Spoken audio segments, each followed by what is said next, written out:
En arrivant à l'armée, Napoléon trouve le mouvement de la grande masse ennemie prononcé sur la rive droite du Danube, entre ces fleuves de la base d'Isère, de telle manière qu'elle ne peut plus atteindre la rive gauche du Danube, qu'en forçant le passage de ce fleuve, ou celui de l'Acre, Napoléon coupé par la place d'Augsbourg, qui fait mettre dans le plus grand état de défense par les postes retranchés de Landsberg, de Rhin et de Donauwörth.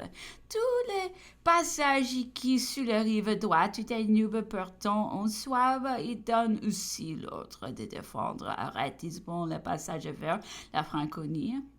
L'armée autrichienne étendue sur l'Isère, depuis l'Anschut jusqu'à Munich, mais attaquant en grande force son l'Anschut débouchant par là, menaçait évidemment le centre de la ligne française.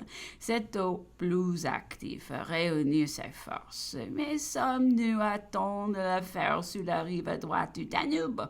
Et oserons-nous le tenter?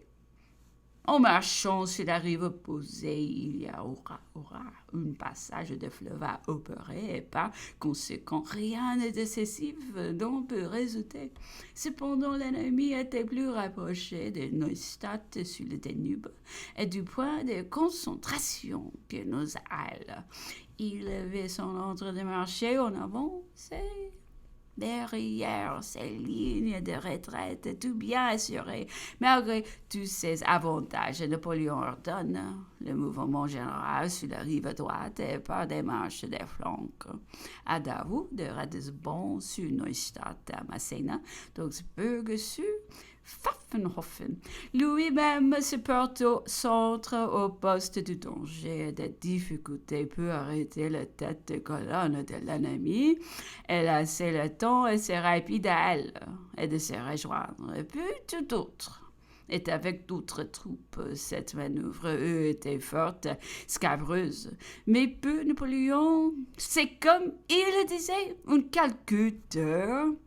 C'est aussi un calcul des terrains, mais il ne faut se tromper ni de quelques minutes, ni de quelques toises, car il y va du salut et de l'armée. Quant à lui, il serait rendu par ses dispositions, cette manœuvre absolument sûre, si l'ennemi s'avance sur le centre, Napoléon le battra. S'il cherche à le tourner par son extrême gauche, il trouvera Augsbourg fermé. De manière à tenir tête à toute son armée réunie, s'il veut gagner Ratisbonne, il doit le trouver aussi en défense. Dans ces deux derniers cas, Napoléon tombait sur le derrière de l'ennemi et l'épuisé soit sur le Danube, soit sur les Alpes. Ainsi la manœuvre contre l'ennemi qui finit par se diriger sur Ratisbonne va être aussi désastreuse pour lui qu'effrayant pour nous. Car, avec sa droite avancée entre le Danube et l'Isère, Napoléon va refouler dans le cul-de-sac entre ces deux rivières, l'archiduc qui si et si imprudemment enfoncé. Il ne s'agissait de rien moins que de la destruction totale de l'armée ennemie et les ponts de Ratisbonne et de Landshut ne s'étaient pas trouvés ouverts.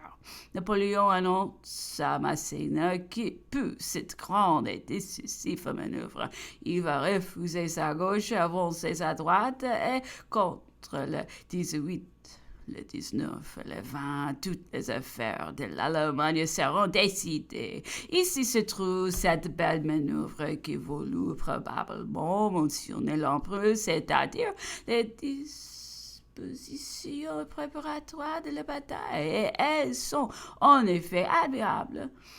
L'auteur décrit le placement et la marche de tous nos corps ceux de l'ennemi, les engagements partiels, le résultat général, les fautes de l'archiduc, le nôtre même dans les exécutions subalternes du moins, car pour la conception du chef, il nous la montre complète et devant amener infailliblement l'annihilation entière de toutes les forces ennemies jusqu'au à pieds joints. Sur tous ces détails très curieux, ils seraient bien accueillis, sans doute par les militaires, mais ils pourraient en paraître longs à tous les autres, et m'écarteront de mon bout autre mesure. Je passe tout de suite au grand résultat exprimé dans la proclamation suivante de Napoléon, puis aux réflexions de l'auteur.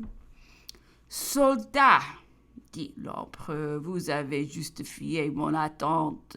Vous avez supplié au nombre par votre bravoure.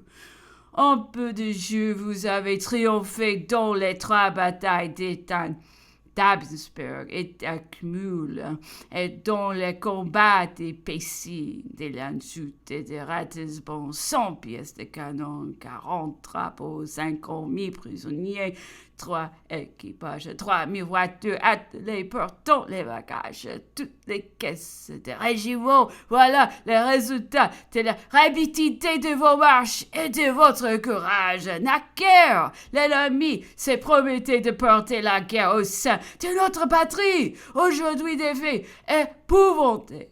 Il fuit au désordre. Déjà, l'avant-garde a passé l'île. Avant un mois, nous serons à Vienne. Cette proclamation envoyée de tous côtés annonça aux amis comme aux ennemis de la France les victoires et les projets de l'empereur.